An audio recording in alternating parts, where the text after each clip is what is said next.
자, 한번 시작해 봅니다. 9시 넘어갔고요. 9시 1분입니다. 하창원 본부장님, 김장현 본부장님 어서 오세요. 안녕하세요. 네. 안녕하십니까. 시장은 마이너스 1% 넘게 빠지면서 시작하고 있습니다. 코스피가 1.5% 마이너스, 그리고 코스닥이 1% 정도 마이너스. 두 분의 개장 전략 들어보겠습니다. 김장현 본부장님부터 짧게만. 없죠. 단기적으로. 오늘은 그냥 이렇게 지나가야 된다. 아침 급하니까 네. 일단 없다. 없고 일단 그다음에 없다. 그 포트에서 좀 바꾸는 정도 있다. 근데 지금 엔비디아 얘기할 것 같지만 엔비디아 말고도 네. 좀 찝찝한 게 좀 있는 게 있어서 엔비디아만의 핵심이 아니기 때문에 그다음에 어저께 자동차 거기에 관심이 많다. 자동차 잘 나왔기 때문에 오케이. 이 정도 말씀드리겠습니다. 알겠습니다. 자, 하창원 본부장님도 네, 저는 뭐 어제랑 전략 똑같습니다. 그 반도체 떨어지면 전 기회다라고 생각을 하고 있고요. 좀 대신에 이제 소부장은 변동성이 심하다고 말씀을 드렸죠. 그래서 아무래도 대형주 위주로 접근하시는 게 좀 편하시긴 할 거고, 그다음에 지금 이제 손이 갈 때가 좀 있죠. 뭐 바이오라든지 자동차라든지. 그래서 좀 선택을 하셨으면 좋겠습니다. 나는 요번에 이 기회를 통해서 반도체를 조금 모아놓겠다라고 하시면은 저는 반도체 보는 것도 괜찮을 것 같고요. 나는 그거 싫다. 나는 좀 빠른 거 보겠다. 그러면 이제 그 현금을 가지고 뭐 자동차라든지 뭐 이런 쪽으로 하시면 됩니다. 네. 알겠습니다. 자, 이제 일단은 시장 하락하면서 출발하고 있습니다. 코스피가 1.3% 마이너스 2653까지 떨어져서 지금 21선 걸쳐 있는 그런 상황이고요. 코스닥은 0.9% 마이너스 755포인트에 시작하고 있습니다. 시가총액 상위 중에서는 역시나 하이닉스가 가장 크게 영향을 받습니다. 6% 가까이 마이너스 16만 8,800원에서 스타트 끊고 있고요. 삼성전자 3.2% 하락해서 원으로 스타트 끊고 있습니다. 이 외에도 나머지 종목들도 떨어지는 거 있는데 1% 내외 보합권 요 정도에서 지금 떨어지고 있고, 상승하는 종목은 LG엔솔 2%, 삼성 SDI 1%, 뭐 요 정도가 상승하고 있습니다. 현대차도 1.3% 오르네요. 코스닥 쪽에는 알테오젠이 1.1% 오르고요. 에코프로비엠이 0.3% 플러스, 나머지 종목들은 다 보합권입니다. 리노공업, 흡프스프, 그리고 테크윙 요런 좀 큼직한 종목들이 3%에서 8% 넘게 빠지면서 반도체 소부장도 좀 타격을 받고 있는 그런 상황입니다.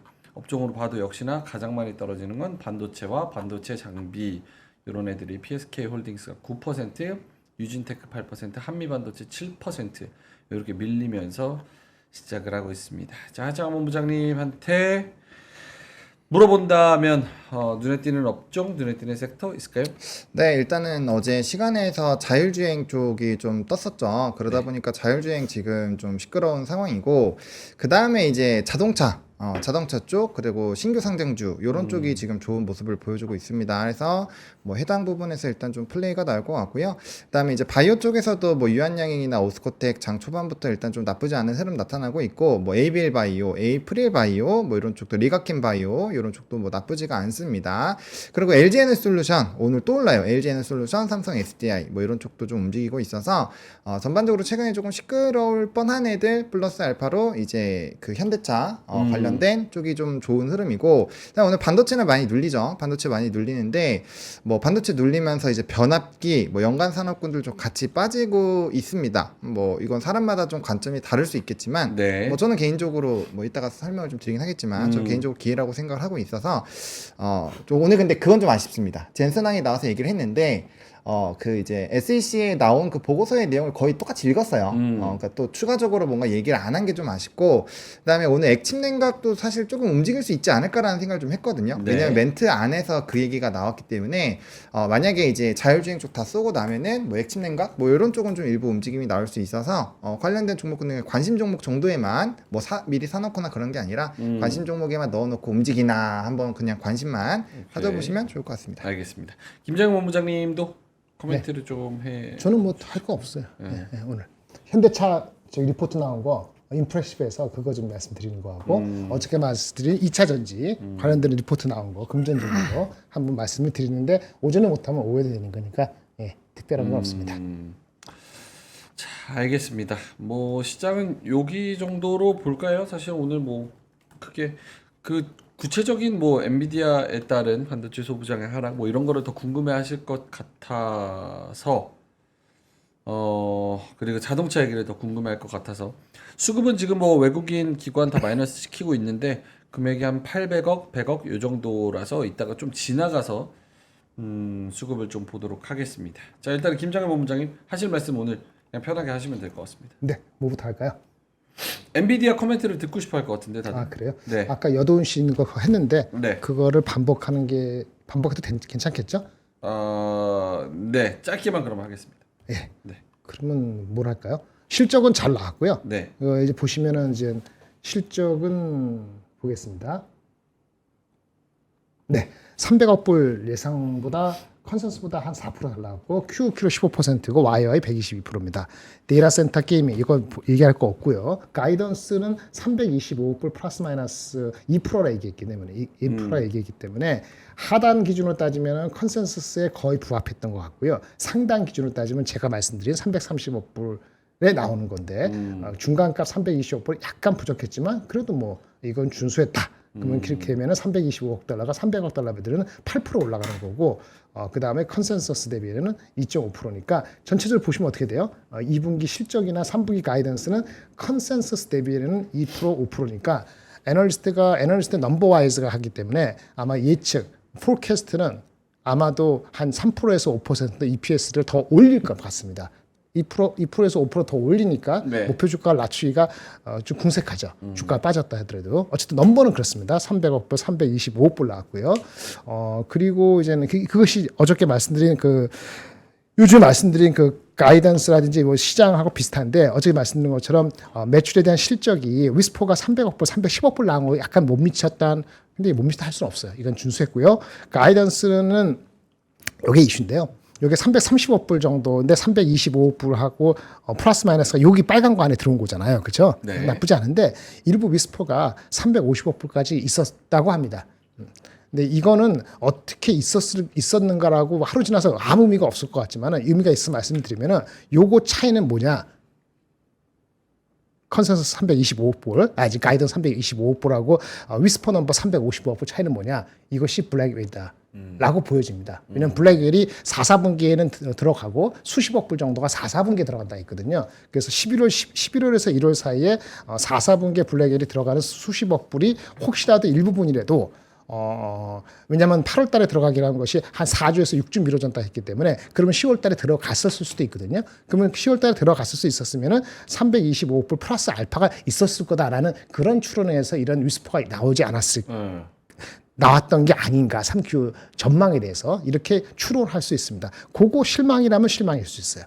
블랙웰만 말씀드리면 이거 잘못했네요. 4분기에 출시될 예정이라고 합니다. 11월에서 1월 사이에. 네. 그러니까 아까 말한 것처럼 일부 3분기 끝자락에 들어가는 게 없다는 식의 실망했을 것 같아요. 그럼 4분기는 들어가겠죠. 다행스러운 거는 디자인 이슈는 아니라 합니다. 디자인 이슈가 아니라도 프로덕션 메커니즘의 이슈라고 하지만 그 마스크 체인지하고 다시 이렇게 샘플링하면 시간이 걸리거든요. 그게 8월 달에 했던 게 지금 이제 다시 해서 교환해서 하고 있다는 거예요. 그러면 그게 보통 한 이제 막 하면은 몇 주 걸릴지 모르겠는데 한 달 걸릴 수도 있는데 하여튼 매출은 이번에 발생을 하지 않고 4분기 발생한다. 이게 실망의 원인이 있을 수 있다. 시간에서 빠지는 거 내가 상보다 많이 빠지면 그게 원인이다. 저는 이렇게 보여집니다. 실적을 보면은 이렇게 1분기, 2분기가 나왔죠. 보세요. 2분기, 요거는 아마 여돈이 있을 때 제가 그 자료를 못 가져왔는데 2분기에 300억 불은 122% 나왔고 3분기 325억 불은 80%입니다. 블랙웰, 이게 블랙 앤 화이트가 아니고 블랙웰 수십억 달러가 3Q가 아니고 4Q로 밀려서 들어갔다 하면은 수십억 불이 80억 불 수십억 불이라 얘기하지 않겠죠. 3, 40억 불을 추가하고 3Q, 4Q 시즈널리티 약간 반영하면은 390억 달러 플러스는 나올 수도 있다고 보여집니다.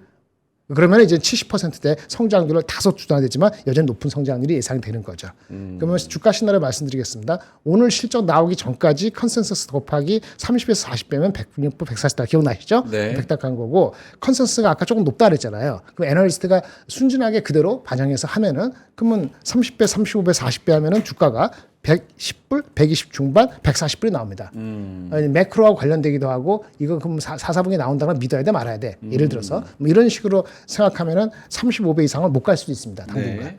하지만 30배 이하로 해가지고 이익이 뭐 해서 다시 106불째로 간다고 보는 거는 그 지나친 비관이라고 보여집니다. 이상 끝. 그럼 왜 떨어지는 거예요? 떨어지는 거지. 아까 말한 것처럼 블랙웰이 약간 말씀드렸잖아요. 블랙웰이 3분기에 반영되는 거를 기대하고 있었다니까. 근데 그렇다고 4분기로 미뤄졌잖아요. 원래 한 달 미뤄질 걸로 예상을 했는데 그게 4분기까지 미뤄졌으니까 꽤 많이 밀려지기는 한 거죠. 근데 그렇다고 7%가 빠져요? 그게 계산이 아니라고. 어저께 올라간 게 그럼 토해내야지. 어제 올라간 건 잘못된 거지. 리스포가 잘못된 거잖아요. 그러니까 원래 3개월 늦어진다는 게 맞았던 거야 거의. 그게 디자인 체인지가 아니라더라도. 근데 섣부르게 어느 애널리스트들이 나와서 얘기한 게 디자인 체인지가 뭔가 잘 모르겠지만은 별거 아니고 호포가 메꿔지니까 한 4주 6주면 된다. 맞았어요. 호포가 메워져서 실적은 잘 나왔어요. 호포가 메워져서 실적 잘 나온 게 아니고 호포가 메워져서 그나마 3Q에 대한 시나리오는 예상했던 정도 수준까지 325억 달러 제시했어요. 하지만 약간 아쉬웠던 게 여기에 블랙웰이 석 달이 아니고 한 6주 내로 끝났으면은 10월에 잡혀야 되거든요. 네. 그게 안 잡힌다 했잖아. 네, 그러니까 그거 실망했다고 봅니다. 알겠습니다. 떼부자님께서 MB 실적 가이던스는 양호한 편이었다. 근데 시장이 MB 오르는 거 좀 싫어하는 것 같다. 급등하고 번지하는 것보다 미리 한 대 맞고 오르는 게 훨씬 더 좋은 모습 아닐까? 이렇게 말씀을 해주셨습니다. 보노님도 코멘트 해주신다면 엔비디아. 네, 좀 아쉬운 거는 젠슨왕이 뭔가 좀 좋은 얘기를 해주지 않을까 했는데 좀 이제 테이프 감는 그런 얘기만 하고 가서 그건 좀 아쉽기는 합니다. 근데 저는 괜찮았던 것 같아요. 언제부터 그 위스퍼 그쪽으로만 치중이 됐을까요? 그건 뭐 사실 아는 사람은 알지만 그랬으면 시장 컨센도 되게 높았어야죠. 저는 그렇게 생각을 하고 있고요. 제가 봤을 때 좀 하락이 강하게 나온 거는 마진율이 4분기부터 좀 7% 정도 떨어질 수 있다. 뭐 요게 좀 제가 봤을 땐 타격이 좀 큰 거 아닐까. 요거 하나. 일단 블랙웰이 한 달만 미뤄질 줄 알았는데 4분기로 조금 넘어가는 부분에서의 좀 시차. 그러면 약간 좀 공백이 있는 거 아니야? 약간 요런 우려. 뭐 요런 것들이 조금 있었던 것 같습니다. 그리고 마지막으로 처음에는 젠슨왕이 안 나오는 거 아니야? 할 정도로 늦게 나왔어요. 그래서 이 사람 도대체 왜 안 나오는 거야? 저도 이랬거든요. 이 사람 왜 안 오는 거야? 이랬는데 결국에 막판에 와서 한 15분 정도 얘기하고 가긴 했어요. 그래서 지각했네. 저 다 들었는데 네, 처음엔 안 와가지고 진짜 깜짝 놀랐거든요. 이 사람 무슨 늦잠 일 있나? 했는데 아무튼 나와서 별 얘기 안 한 게 또 조금 악재로 작용을 한 거죠. 그래서 그 세 가지가 좀 그렇다고 생각을 하고 있고요.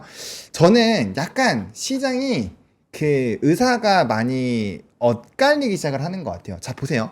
이 시장 컨센보다는 5%잘 나왔죠. 잘 나왔는데 지금 수치가 작년 대비해서 막 100% 막 이렇게 넘게 올라가잖아요. 그럼 굉장히 잘해요. 네. 이게 지금 역으로 역성장 한다는 것도 아니고 조금 줄어드는 거예요. 근데 그마저도 블랙웰이나 이런 게 나중에 어떻게 됐을 때 어떻게 될지 몰라요. 또 수요가 늘어난 얘기 그리고 그 얘기 조금 하더라고요. 영상이나 이미지 얘기를 젠슨왕 입에서도 좀 나오긴 했어요. 그래서 그런 것들이 되면은 저는 이제 수요단에서의 뭐 그런 부분들이 너무 그렇게 급격하게 떨어질 거라고 생각 안 하거든요. 물론 이제 성장률이 계속 높아지는 것도 중요하지만 우리 성장률이라는 건 이전 대비했을 때 늘어나는 것들을 얘기하잖아요. 근데 그 폭 자체가 뭐 엄청나게 많이 빠지는 것도 아니고 또 변수 포인트가 있어서 그걸 또 메울 수도 있는 거고 그런 건데 그거에 비해서는 너무 많이 하락을 하는 것이 아닌가라는 생각을 합니다. 물론 엔비디아는 뭐 8%든 9%든 떨어질 수 있어요. 왜? 다 올라왔잖아요. 지금 많이 올라왔기 때문에 뭐 그럴 수는 있다고 치지만 우리나라 삼성전자와 하이닉스는 그냥 그 블랙 먼데이 때에 떨어진 거를 수급발로 약간 회복을 한 게 다예요. 그게 답니다. 근데 또 빠지잖아요. 그래서 저는 사야 된다고 생각합니다. 물론 제가 반도체가 이전에도 말씀드렸지만 제가 지금 샀을 때 뭐 직전 고점 한 번에 뚫는다. 뭐 삼성전자 뭐 88,000원 그리고 하이닉스 같은 거 지금 얼마죠? 고점이 24,800,000원 요거 뚫는다고 얘기 드리는 거 아니에요. 지금 요런 데에서 사 놓으면 적어도 뭐 20만 원만 다시 가도 지금 몇 %인가요? 수익률 벌써 엄청 많이 나와요. 19%. 그러니까 네. 제가 말씀드리고 싶은 게 뭐냐면 좀 안 좋을 때도 손이 나갈 줄 알아야 되는 거예요. 요럴 때 이 반도체 산업이 지금 우리나라에서 물론 이제 엔비디아가 꺾이면 반도체 전반적으로 투심이 안 좋아지는 것도 물론 많지만 그렇다고 해서 지금 뭐 삼성전자 하이닉스에 대한 이런 흐름들 다 끝난 것도 아니고 그리고 이쪽이 끝나면 애초에 우리나라 증시는 볼 게 없어요. 바이오 얼마나 가겠어요? 음. 바이오가 간다고 우리나라 코스피 지수 올라가나요? 못 올라가요. 삼성이랑 하이닉스가 안 움직이는데 코스피는 못 올라간단 말이에요. 그러면은 개별 장세 그리고 뭐 특정한 산업 장세는 나올 수가 있겠죠. 그런 시장도 당연히 있어야 되지만 저는 지금 이런 데에서도 손이 못 나가면은 물론 오늘 다 사는 거는 무리죠. 그래서 밴드를 잡고 떨어질 때 분할 매수로 보는 게 맞지만 지금 구간에 물량을 모아 놓으면 분명 한 달 뒤 뭐 2달 뒤 정도 됐을 때는 주가가 올라서 내가 수익일 확률이 훨씬 더 높다라는 거죠. 그래서 내가 지금 이 시장에서 바이오도 하기 싫고 뭐 2차 전지도 오르는데 2차 전지 하기 싫으시는 분들도 있을 거잖아요. 네. 그런 분들은 그냥 다른 거 보지 말고 딱 삼성전자, 하이닉스, 지수 레버리지, 지수 ETF만 딱 3가지만 보셔가지고 3가지로만 매매를 하시면 돼요. 굳이 다른 거 막 늘릴 필요가 없다니까요. 어차피 우리가 대형주 하시는 분들은 금액이 큽니다. 네. 금액이 크고 어차피 뭐 3%씩 5%씩 그것만 올라도 이분들은 수익이 엄청나요. 우리가 소형주 얘기하는 게 아니잖아요. 소형주에서 20% 오르는 거랑 하이닉스에서 저가에서 많이 모았다가 10% 20% 먹는 거는 하늘과 땅 차이입니다. 그래서 저는 그런 관점에서 말씀을 드리는 거고 뭐 이제 가격 밴드는 뭐 이제 제 거에는 이렇게 해놓긴 했는데 뭐 그거는 이제 각자 좀 선택을 하셔가지고 의사결정을 하시면 될 것 같고 저는 어쨌든 요번에 반도체가 조금 이렇게 눌릴 때 네. 저는 관심을 갖고 매수를 하는 게 맞지 않을까라는 생각입니다. 그것도 좀 여쭤볼 게 꽤 있어. 전 삼성전자 또 주주잖아요. 그래서 네네. 이것저것 물어볼 게 있어가지고 오늘은 저도 약간 질문하기가 좀 조심스럽습니다. 왜냐면 채팅창 분위기도 약간 아니 뭐 시장 하락하면 당연히 분위기 안 좋죠. 그래서 약간 시장 여기 채팅창 분위기도 그렇고 저도 개인적으로 엔비디아 그러니까 채팅창도 엔비디아가 물론 뭐 지금 설명해 주신 부분이 있지만 이렇게까지 뺄 건가 싶을 정도로 그러니까 뭐 좀 찝찝한 게 있다고 얘기하면 알겠지만 그렇다고 이렇게 막 7% 빠질 건가? 약간 이런 생각들이 좀 있는 것 같아요. 저도 마찬가지고. 자, 알겠습니다. 그러면 9시 18분 지나가고 있고요. 수급 잠깐만 볼까요? 오늘 외국인이 1,600억 팔고 있네요. 코스피에서. 코스닥에서 한 400억 정도 팔고 있고 그렇게 되는 상황입니다. 자, 뭐 계속 전략을 여쭤봐서 죄송합니다. 근데 요게 전략 얘기 가기 전에 만약에 우리나라 반도체가 정말 완전 끝났다라고 생각이 크면 네. 오늘 사실 지수 3%도 밀 수 있어요. 엔비디아가 착살 났잖아요. 지금 마이너스 9.3? 제가 마지막으로 확인했을 때가 마이너스 9.3이었거든요. 지금 8.76 이렇게 좀 조금 많이 하긴 했네요. 그리고 이제 야간 선물 반영한 수치가 마이너스 2%, 마이너스 2.2, 엔비디아가 마이너스 2.2대가 야간 선물 기준으로 마이너스 0.75예요. 그리고 시간에서 6%더 빠졌죠. 6%더 빠진 게 지금 반영이 되고 있고, 그거 복합적으로 해도 사실 그런 거 치면은 좀 적당하게, 진짜 딱 적당하게 반영이 된 거거든요. 저는 삼성전자 제가 여기 오기 직전에 타방송에서 삼성전자 3%, 하이닉스 5% 이렇게 얘기하고 왔어요. 마이너스 요 정도 찍힐 거다. 그렇게 생각을 하고 왔는데 어쨌든 뭐 이 정도면은 딱 그냥 적당한 수준이에요.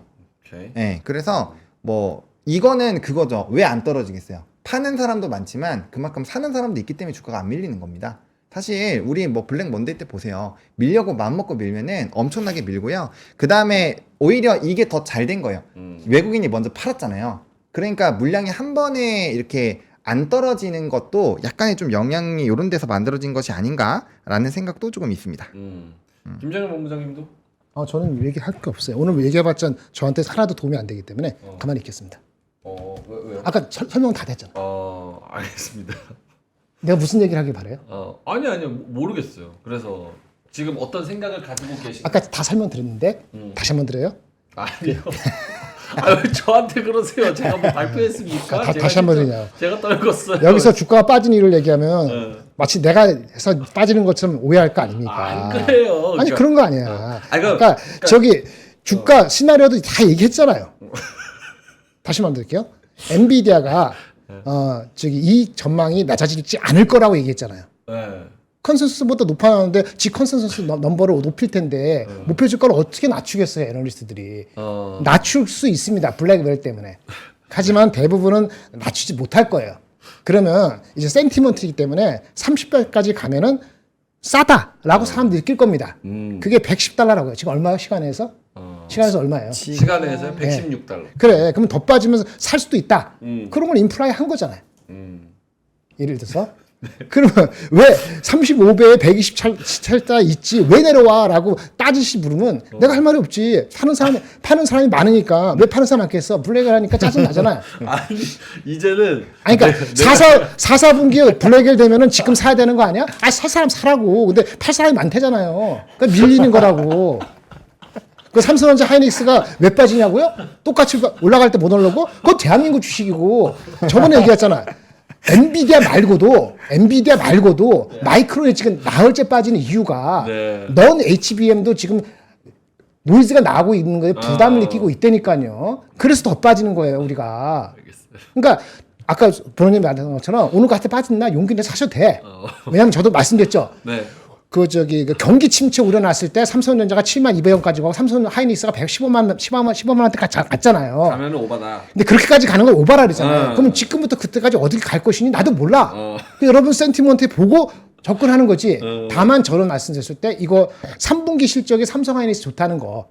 삼성전자 하이닉스는 실적 거의 픽스된 거거든. 3분기 실적이 시월 나갔지만 그 실적만 좋아가지고는 정고점으로도 안 간다 이거예요. 나는 거기에 베팅합니다.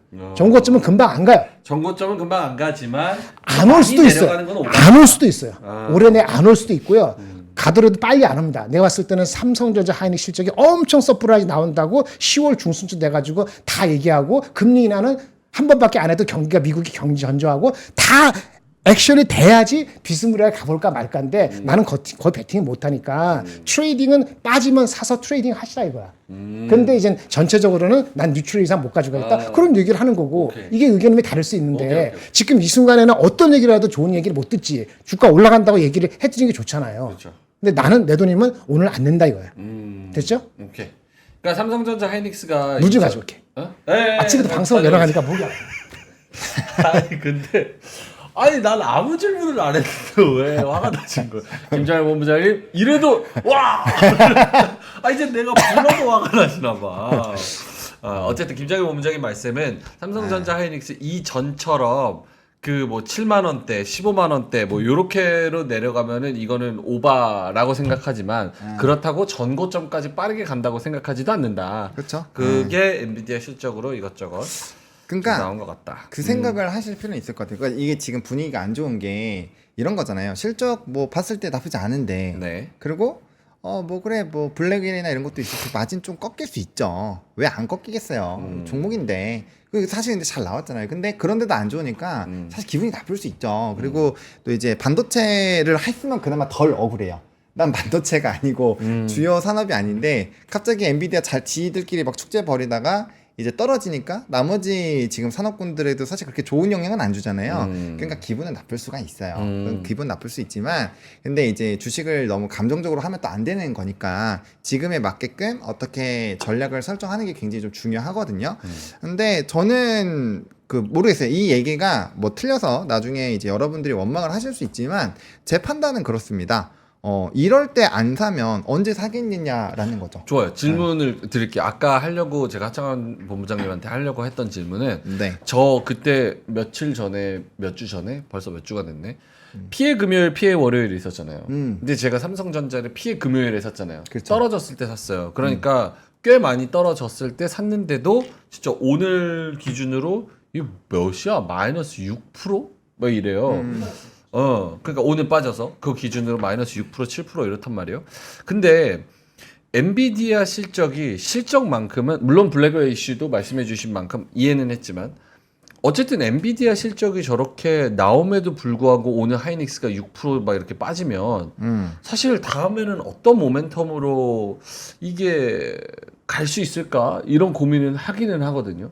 왜냐면 상반기 때는 엔비디아와 AI 이슈로 네. 그동안 그런 약발을 많이 받았잖아요. 네네. 근데 이제 엔비디아 약발은 끝난 것 같고 그렇다고 이게 무슨 약발로 이게 가야 될까? 이런 생각. 그러니까 이게 그런 거죠. 제가 아까 말씀드렸던 게 어떤 내용이냐면 계속 올라가던 성장률이 물론 매 분기마다 막 폭발적으로 오르면 되지만 지금 이 분기의 이 실적과 성장률이 불과 몇 분기 전이랑 비교해 보면 진짜 말도 안 되는 퍼센테이지로 올라왔거든요. 그러니까 당연히 마진이나 이런 것도 꺾일 수 있죠. 꺾일 수 있는데 그게 이 산업 자체가 아예 끝나는 거랑은 별개라는 얘기예요. 제 얘기는.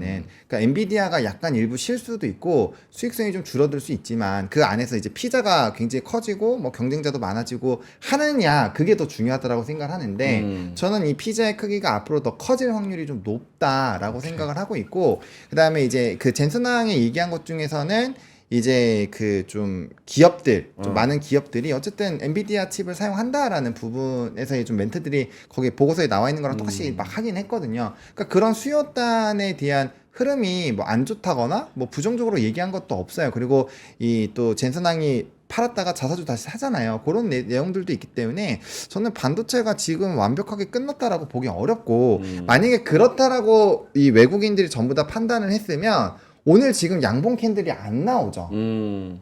안 나와야 돼야 정상이라고 생각을 합니다. 그러니까 저는 어떻게 생각하냐면 우리나라 반도체 물론 엔비디아가 안 가면 주가의 상방은 당연히 제한이 됩니다. 그리고 속도도 조금 멈출 수 있어요. 근데 그걸 제외하고 우리나라 반도체 수출 우리는 또 우리만의 길이 있잖아요. 우리만의 판매 제품하는 게 있잖아요. 우리가 뭐 HBM만 파는 거 아니잖아요. 오케이. 그러니까 디램이나 뭐 낸드나 이런 전반적인 이런 기조를 봤을 때 이 정도에서 너무 억울하게 많이 떨어진 부분도 없잖아 있으니 지금 매수세가 들어오는 거고 그러니까 이제 시가 대비했을 때는 주가가 이렇게 분위기가 안 좋음에도 불구하고 반등이 나오는 거죠. 오케이. 네. 알겠습니다. 설명이 된 것 같아요. 그러니까 전반적인 파이가 커지는 거는 불변이기 때문에 그런 생각을 가지고 좀 가보자. 오케이, 알겠습니다.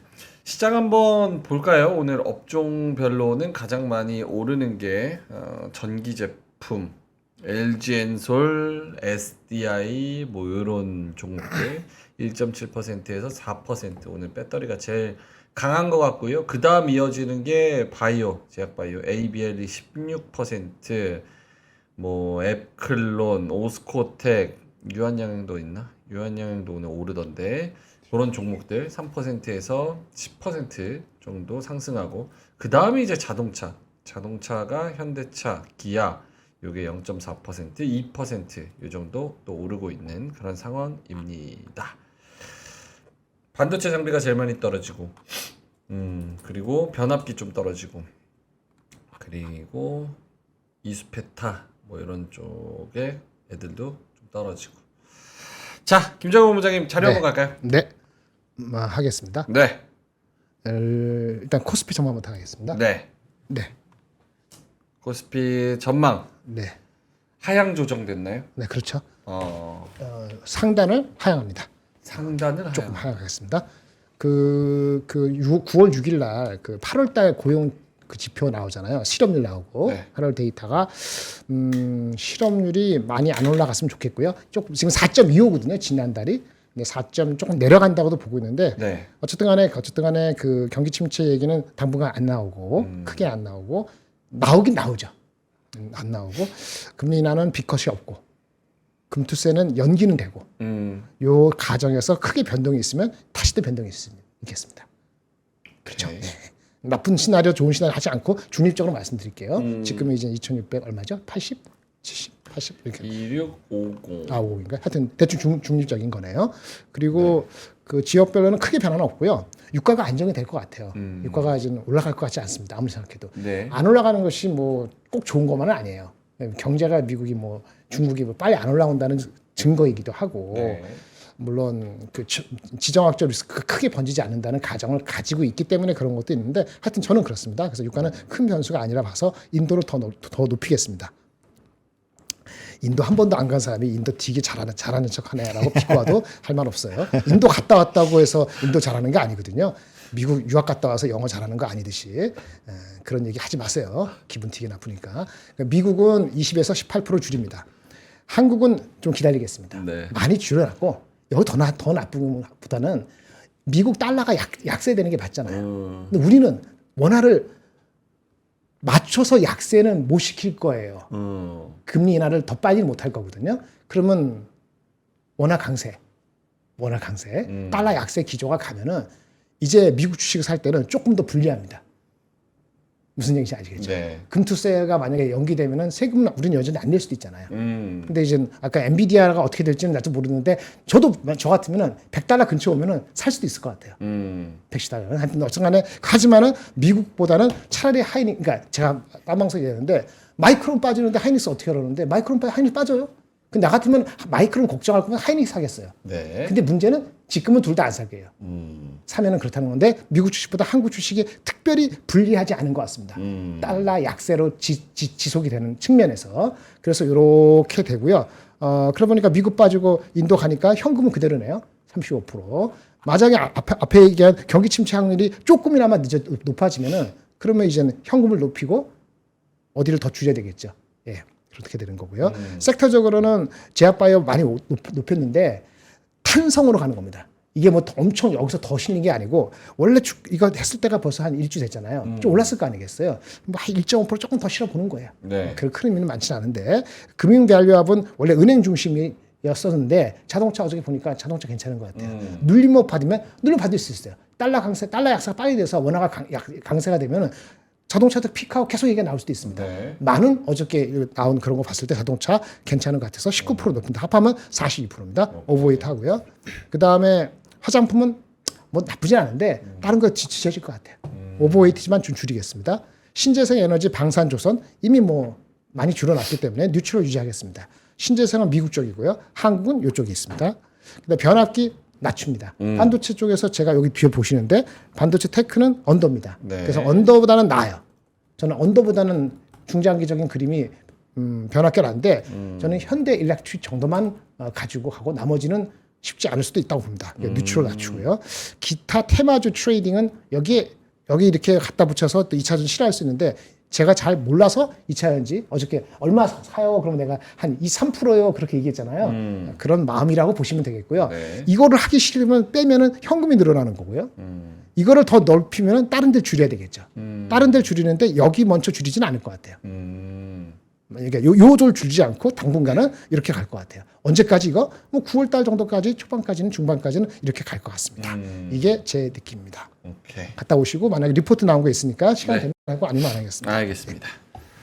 자, 9시 33분 지나가고 있어서 수급 한 번만 보고 가야 될 것 같습니다. 보노님 수급을 좀 짚어주신다면? 네, 일단은 선물이 계속적으로 사고 있습니다. 증시가 생각보다 별로 안 빠지죠. 그러니까 선물이 오늘 강하게 매도가 나오고 했으면 제 오전 코멘트가 조금 더 보수적으로 나갔을 것 같은데 일단은 선물에서 매수가 들어오고 있고요. 현물도 뭐 이런 상황에서 마이너스 1956억 원이면 뭐 나쁘지 않습니다. 제가 봤을 때는 좀 더 세게 말아 올릴 수도 있을 가능성을 배제할 수 없어요. 네, 삼성전자 하이닉스 생각보다 더 빠르게 좀 뭐 단타를 하라는 얘기는 아니지만 어쨌든 상황이 더 좋아지면 증시 상황이 좋아지니까 그렇게 좀 생각을 하고 있고요. 이게 현물에서 안 들어오는 것도 안 들어오는 건데 선물로 땡겨놓고 현물로 나중에 채우는 경우도 있어서 예, 그거를 좀 잘 보셔야 될 것 같고 그 다음에 전반적으로 봤을 때는 뭐 투심이 그렇게 긍정적이지는 못하죠. 최근의 특징이긴 한데 오늘도 뭐 코스피가 234종목 정도 상승하고 있고 하락이 628이니까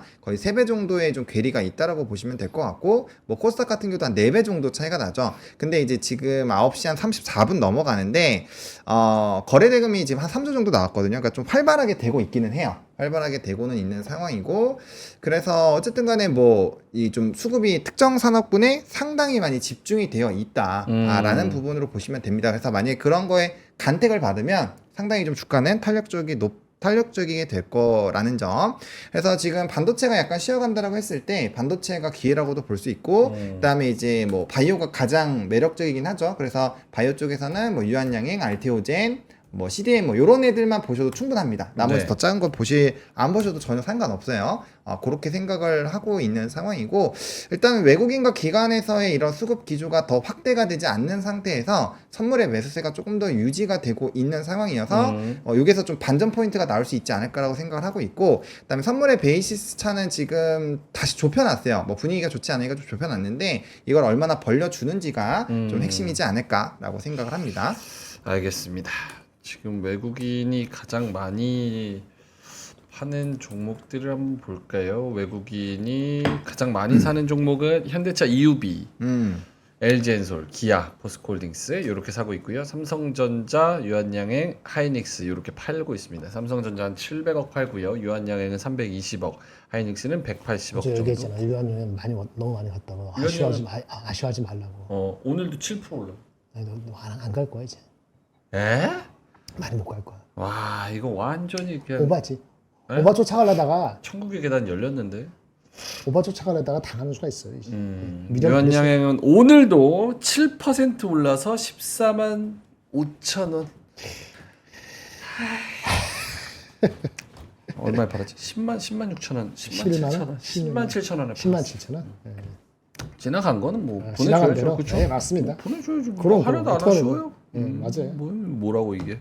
다른 걸로 수익 내면 되지. 자, 종목 좀 추천 좀 해줘요. 자, 알겠습니다. 9시 36분 지나가고 있고요. 아이고. 이렇게 사는 종목, 파는 종목. 수급 따라서 한번 봤습니다. 근데 많은 분들이 요 정도면 이따가 약속에 2시 요 정도 돼서는 그래도 하락폭을 좀 줄이면서 양전할 수도 있지 않을까? 약간 이런 생각? 네. 그러니까 지금 뭐 하이닉스, 삼성전자, 페닉셀 뭐 이런 느낌으로 지금 막 뭐 패대기 치고는 있지만 요게 조금 이제 올라와 주고 있으니까 이따 오후 되면 괜찮지 않을까? 이런 생각도 들고. 맞습니다. 그러니까 이제 그런 거죠. 생각보다 되게 두려웠는데 별로 안 빼면 사람 심리가 어떨까요? 삼성전자 차트를 놓고 보면 삼성전자 한번 볼까요? 삼성전자 차트 봐주시면요. 가격이 이래요. 거의 블랙먼데이 수준까지 떨어져 있는 상황이에요.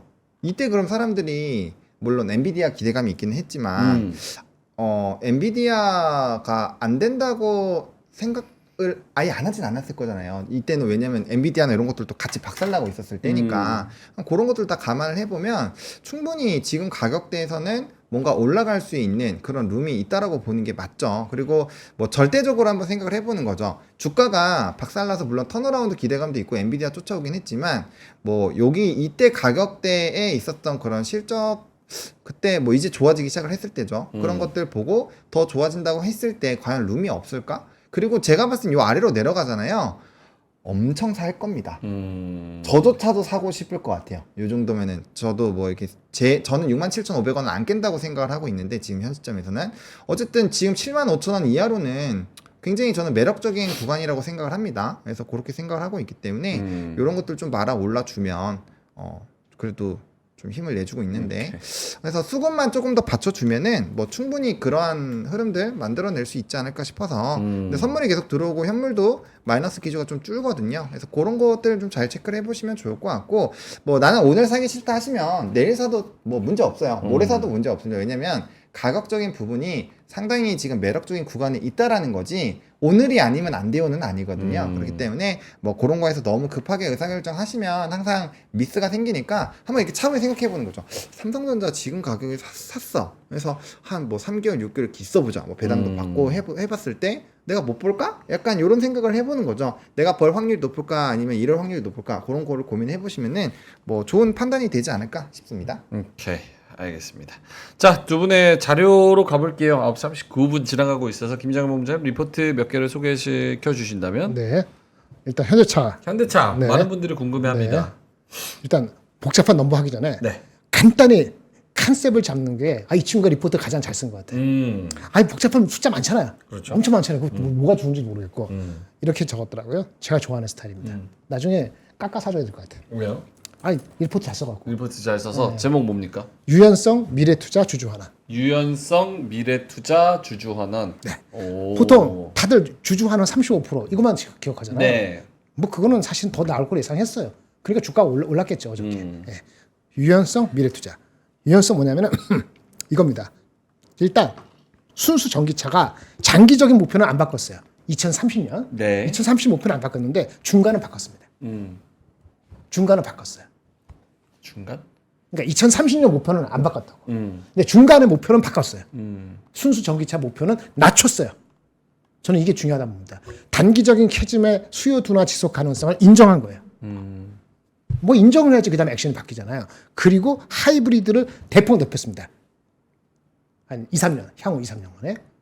하이브리드 대폭 높이니까 조지아 공장도 원래 홀류 생산이 아니었는데 발음이 홀류 맞죠? 섞어서 합니다. Extended Range EV는 이건 뭔지 모르겠어요. 갑자기 튀어나왔는데 많지는 않으니까. 하여튼 순수 전기차 아닌 것들을 홀류 생산하기로 오피셜리 했고 그 다음에 하이브리드 넘버를 대폭 높이고 그다음에 전기차가 장기는 좋게 보지만 단기적으로 단기라는 게 5, 6년, 7년도 요 정도 요거 중단기적으로는 그 EV는 좀 낮췄습니다. 그거를 유연성이라고 얘기하는 것 같습니다.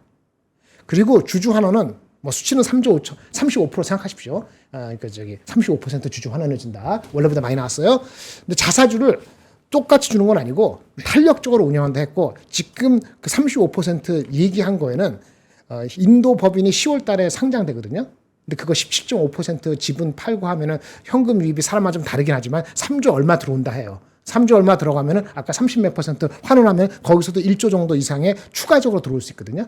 추가적인 거는 지금 회사에서 얘기한 거 포함되어 있지 않습니다. 그래서 회사에서 얘기한 거는 사실은 업사이드가 더 있다라고 얘기를 할 수 있습니다. 요거 딱 정리됐죠. 그리고 수치를 원하시는 분은 이걸 보시면 됩니다. 하나증권은 정리를 이런 식으로 잘한다. 35% 제시 원래는 25 플러스 6, 7%니까 31%에서 33% 정도가 시장의 컨센서스였는데 더 나온 겁니다. 그리고 4조 원 아까 인도 거 포함되어 있지 않고요. 뭐 그렇게 하려면 ROE가 잘 나와야 되잖아요. 다만 조금 아쉬운 건 ROE 목표는 원래 시장에서 기대했던 것보다는 조금 낮습니다. 원래 한 13%? 14%까지 봤는데 천천히 올라가는 것 같아요. 영업이익률을 높게 안 잡았기 때문에. 그리고 투자는 높였습니다. 원래보다 10% 높였습니다. 이렇게 하고 아까 말한 하이브리드 기존 대비 40% 증가. 28년까지 하이브리드 높게 보는 거죠. 그래서 전기차 27년도 목표가 84만 대인데 원래는 내후년도 목표가 94만 대인데 27년 미루면서 더 줄었잖아요. 그러니까 전기차는 줄이고 하이브리드는 대폭 높였다. 이런 얘기입니다. 그래서 저는 포지티브하게 봅니다. 전기차는 줄이고 하이브리드를 늘려서 유연성을 총 주주 환원율은 더 플러스 알파 있을 수 있다. 오케이. 건설은 원화가 너무 빨리 강세가 되면은 그 피크아웃 논란과 함께 실적 그런 논란이 나올 수는 있죠.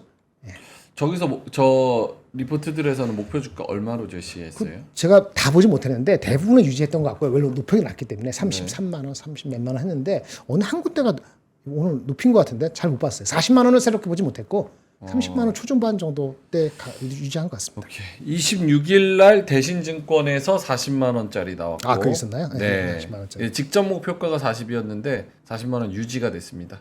한국투자증권은 33만 원 보고 있고 유진투자증권에서 엊그제 나온 게 33만 원 그대로 목표 주가가 변동이 없습니다. 직전 목표가 33, 33, 40, 40 이렇게.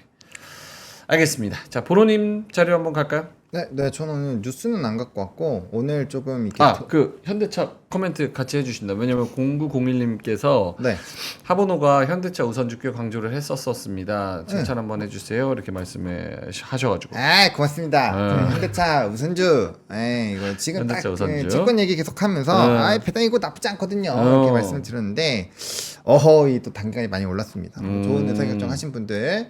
네, 축하드리고요. 네. 본주보다는 지금은 이제 좀 매력도가 아무래도 우선주가 많이 쌓이죠. 왜냐면은 배당 엄청 줘요. 배당 엄청 주는데 주가가 떨어지면은 내가 먹을 수 있는 가치가 커지잖아요. 그러니까 그런 부분에서 좀 매력적이었다라고 보면 될 것 같고, 일단 우선주가 먼저 좀 날뛴 다음에 그 다음에 좀 움직이긴 할 텐데, 뭐 기아도 흐름이 나쁘지가 않아요. 그래서 기아랑 어차피 현대차 쫓아서 기아가 차트를 만드니까 후행으로 좀 보신다면은 현대랑 기아랑 차트 거의 비슷하거든요. 그래서 얘가 먼저 끌어주고 얘가 딸려가는 그런 흐름들이 좀 비슷해서 좀 그런 것들 보시는 건 나쁘지 않을 것 같고, 대신에 우선주가 이게 배당 매력도가 있지만 이렇게 단기 급등하면 아마 팔았다가 다시 잡으려는 분들이 있을 거예요. 그런 부분에서 약간의 좀 윗꼬리가 달릴 수 있으니 그런 것들은 의사결정 하시는 거고, 그런 거잖아요. 왜냐면 단기간에 12% 올랐잖아요. 그러면 내가 1년치 갖고 있는 거보다 배당을 많이 주네요. 근데 배당을 받으면 15.4 떼야 되잖아요. 이런 분들 배당 엄청 받아요. 배당 엄청 받으시니까 또 2천만 원이 넘을 수도 있어요. 2천만 원이 넘으면 내가 또 종합과세에 빠져요. 근데 현금이 내가 수익이 많다. 그러면 2천만 원 받는 게 안 좋아요. 그래서 보통은 배당하시는 분들이 이렇게 시세 차익이 단기간에 많이 나면 그냥 팝니다. 팔고 다시 잡거든요. 그래서 그런 관점으로 좀 보시는 게 맞을 것 같습니다. 알겠습니다. 자, 보노님의 자료도 한번 볼까요? 오늘 신문? 저 신문 오늘 안 했고. 아, 그래요? 자료로 갈까요? 자료, 이제 요걸 볼 건데, 저는 이제 제가 최근에 이렇게 자꾸 눈에 들어온다라고 하는 쪽이 있잖아요. 오늘 내용이 뭐예요? 2차 전지. 2차 전지. 네, LG 에너지 솔루션이 확실하게 좀 뚫은 것 같습니다. 확실하게 좀 뚫어서 이제 SDI만 좀 쫓아와주면 제가 요 가격대에 좀 여기 제 요 날부터 뭔가 심상치 않은데요? 맨날 이제 심상치 않은데요? 막 이랬었잖아요. 벌써 주가가 여러분들 이따만큼 올랐어요. 이따만큼 올랐고 네. 그 다음에 이제 이 확실하게 얘는 밴드를 뚫었어요. 그럼 추세가 바뀌는 거에 대한 고민을 한번 해볼 필요가 있고 이게 이제 제가 SBB테크나 뭐 이거 리딩은 아니지만 이런 식으로 요런 애들이나 뭐 레인보우 로보틱스 요런 애들 다 이런 식으로 올라가니까 요런 기회를 한번 포착하는 그런 느낌인데 SDI까지 만약에 요 하단을 좀 뚫어준다면 단기적으로 수급이 좀 요런 2차전지 성장주 요런 쪽으로 좀 쏠리면서 일부 되돌림이 나올 수 있지 않을까라는 생각이 좀 들긴 하거든요. 그래서 네. 그런 것들에서 기회를 찾아보는 거는 좀 저는 나쁘지 않을 것 같다라는 생각이 들고 그 다음에 오늘 방산에서 무슨 일이 있냐면 하나 에어로스페이스가 정지입니다. 여러분들 알고 계시죠? 얘가 이제부터 분할 때문에 좀 한참 동안 쉬거든요. 얘가 쉬는데 오늘 신문에서 조각으로 나와 있는 게 현대로템 수주도 좋고 막 실적도 좋고 막 이런 얘기 나와요. 그러면 지금 이제 로템이라든지 LIG 넥슨 쪽으로 좋은 이슈가 쏠리면 쏠릴 겁니다. 그러니까 수급이 쏠리는 현상이 강화가 될 거기 때문에 이 방산 쪽에 대한 모멘텀이 나중에 그 분할하고 어떻게 움직이는지에 따라서 좀 일부 영향을 받겠지만 사실상 최근에 이런 뉴스들을 다 보셨을 때는 방산은 상당히 좋아질 확률이 높아요. 대신에 이게 하나 대장 역할을 해주던 애가 쉬기 시작하면은 이제 2등주들 간에 이제 처절한 막 파이팅이 있거든요. 그럴 때 수급이 어디를 쏠리는지가 굉장히 좀 중요하기 때문에 그런 부분에서 의사결정을 좀 굉장히 잘 해주시면 될 것 같고 그다음 조선 같은 경우도 오늘 좀 이제 그런 얘기 좀 드리고 싶은데 지금 뭐 차트나 이런 외국인 수급 이런 것도 나쁘지 않은데 저는 만약에 지금 들어서 난 조선을 처음으로 사야 된다라고 한다면 하나오션을 보는 게 좀 맞지 않을까라는 생각이 들어요. 하나오션을 봐야 된다고 생각을 하고 있고 근데 지금 뭐 바로 사느냐 그건 아니고요. 저는 확실하게 돌파를 하는 뭐 35,000원 확실히 뚫는 그런 부분에서 보신다거나 아니면 확실히 박스권 하단에서 잡는다거나 그런 기회가 있을 때 이런 거를 보는 게 맞다. 그래서 지금 시점에서 제가 드리고 싶은 얘기가 뭐냐 뭔가 확실하게 의사결정을 할 수 있는 데는 확실하게 내린 쪽이나 추세를 확실히 돌리는 쪽 그런 쪽만 보시는 게 맞을 것 같고 그게 아니라고 하면은 철저하게 기다려야 된다. 주식은 타이밍이라는 게 굉장히 중요하거든요. 그리고 내가 손절을 생각을 하고 있으면 내가 이 종목을 만약에 살 거예요. 그러면 들어가기 전에 내가 요건 어디서 사고 어디서 손절하고 이런 생각을 하고 들어가잖아요. 근데 지금 시점에서 손절에 가장 근접한 구간에서 사는 게 좋아요. 손익비를 짧게 잡는 거죠. 그래서 그렇게 하시는 게 좋으니까 그런 생각들을 좀 하시면 좋을 것 같고 전반적으로 좀 수급이 좀 성장주 쪽 그리고 바이오 쪽 이런 쪽으로 많이 쏠리니까 네. 그런 곳들에서의 좀 의사결정을 잘 하시는 게 맞을 것 같고 그 다음에 이제 만약에 오늘 이제 우리 클로징 벨 때까지 반도체가 전혀 돌아오지 못하고 만약에 이제 10시 우리가 지나고 나서 10시부터 막 되게 막 안 좋아졌어. 상황이 그렇죠. 안 좋아서 막 선물도 갑자기 막 패대기 치고 막 외국인도 막 던져가지고 막 이거 어떡하냐 막 이런 생각이 되면은 그럴 때는 더 살 준비를 하시면 됩니다. 그래요? 네.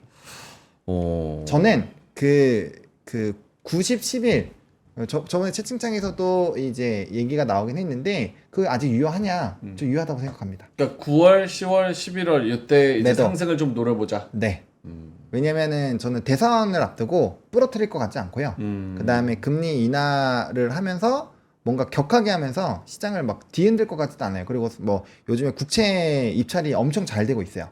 그런 것들 보면은 분명 또 뒤에서 돈 풀기나 뭐 이런 것들도 일부 하지 않을까라고 생각을 하고 있어서 뭐 안정적으로 포트 뭐 채권이나 이런 거 없으신 분들 여전히 괜찮거든요. 그래서 그런 것들 뭐 설정하시는 것도 나쁘지가 않고 그다음에 성장주 안에서도 저는 충분히 기회가 있을 거라고 생각을 하고 있기 때문에 특히나 이렇게 지수 밀어주면 더 좋죠. 더 싸게 살 수 있으니까 현금 갖고 계신 분들은 그래서 기회는 저는 충분히 있을 거라고 생각을 하고 있기 때문에 너무 그렇게 부정적으로 볼 필요 없다. 오케이. 만약에 엔비디아 실적이 예상치보다 안 나왔다.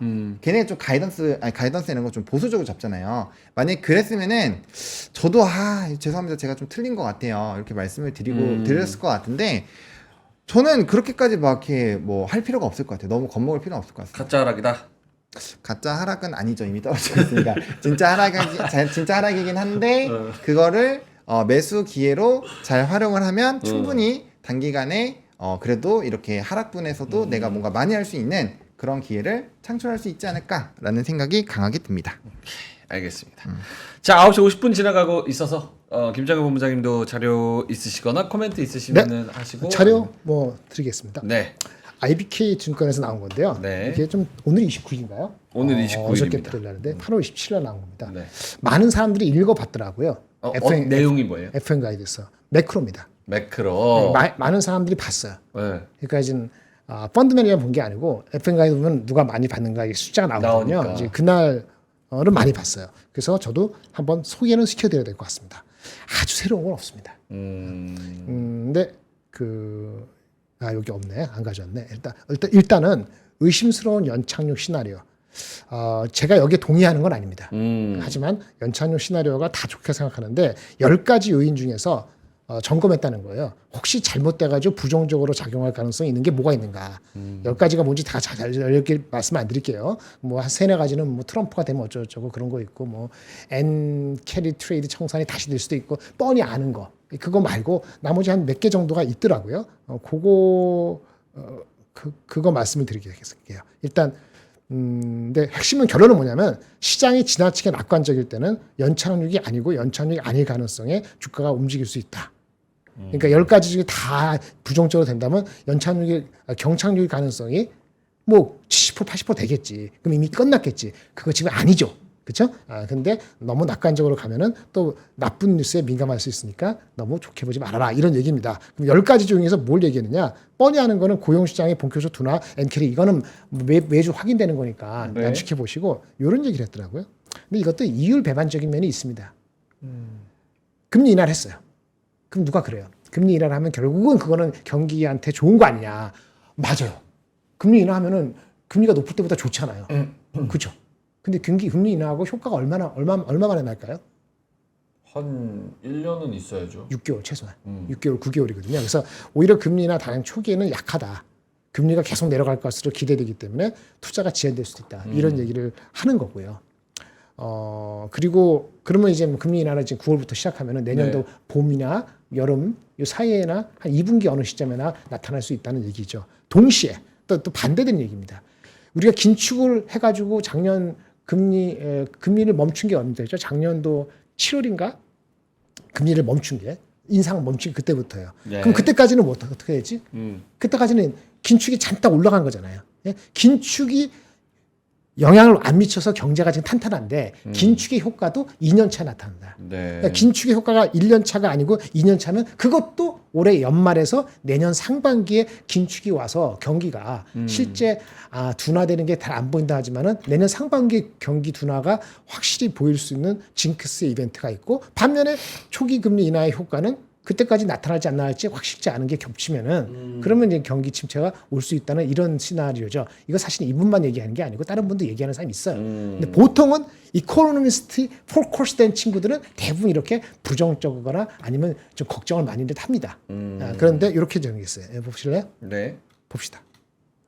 지금 저도 비슷하게 느껴져요. 경기 침체 얘기 계속 할 수 있는데 그거는 지금 가시적이지 않고 아까 뭐 그 효과가 있든 아니면 경기 긴축하는 그 효과가 나오든 간에 아직 시간이 있다고 보긴 하지만은 그것이 거꾸로 얘기하면은 지금은 경기 침체 우려가 아직은 있는 국면이다.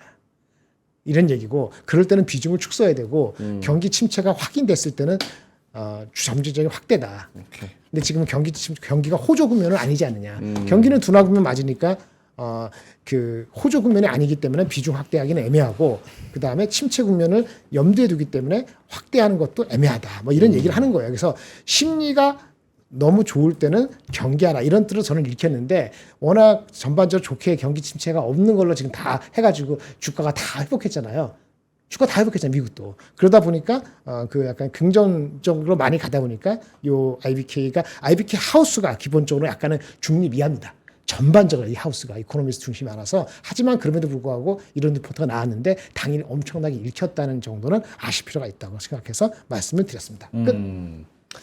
이게 연착륙 소프트 랜딩이 아니고 하드 랜딩일 수도 있다. 시장이 너무 이거를 긍정적으로 바라보면 그거 자체가 리스크일 수 있다. 알겠습니다. 자, 보노님도 뭐 55분이니까 마감까지의 코멘트 한마디만 하고 네. 마무리하죠. 일단은 뭐 중요한 건 그죠. 하이닉스 반도체 뭐 삼성전자 쪽이 얼마나 눌리는지만 좀 잘 체크하면 될 것 같아요. 왜냐면 그 반도체 투자를 안 하시더라도 결국엔 걔네들이 못 가면 그 상단이 내려올 수밖에 없어요.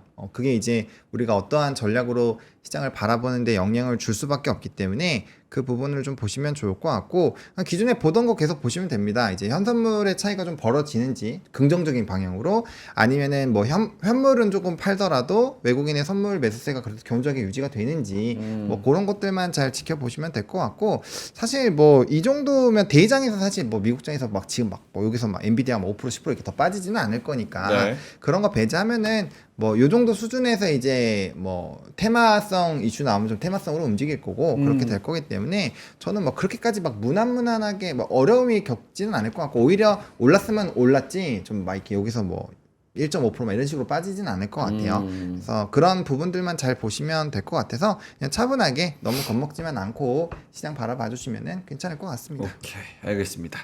이따가 클로징벨에서는 금요일 날은 이제 어떤 종목을 노려야 되는지, 그리고 다음 주는 또 그거기 때문에 추석 연휴 전이기 때문에 어떻게 해야 되는지, 그리고 추석 연휴 9월 둘째 주잖아요. 근데 다음 주 9월 첫째 주니까. 그렇죠? 좀 빠르긴 한다. 맞죠? 맞아요. 주원 씨. 다음 주. 알겠습니다. 클로징벨에서 여러분 일단은 화이팅 해보시고요. 그 다음에 저도 수익 낼 수 있게 최대한 좀 방어적으로 잘 한번 해보겠습니다. 이따가 3시 20분에는 좀 전략적으로 이제 어떤 모멘텀이 남아 있는지, 추석 전까지는 어떨 것 같은지 이런 얘기를 주로 해보도록 할 테니까요. 이따가 클로징벨에서 많은 시청 부탁드리고요. 뒤에 오는 아침엔 투자팀도 여러 가지 좀 또 준비를 해왔기 때문에 마이크를 좀 넘기도록 하겠습니다. 오늘 여러모로 조금 부담스러운 장인데 화이팅 하시고요. 이따가 3시 20분에 유쾌하게 뵙도록 하겠습니다. 오늘도 함께 해주셔서 대단히 고맙습니다. 감사합니다. 박근영, 이선영, 사경인, 염승환 투자 마스터들의 세심한 케어로 건강한 투자 습관을 만드세요. 3프로 멤버십 3프로 앱에서 확인하세요.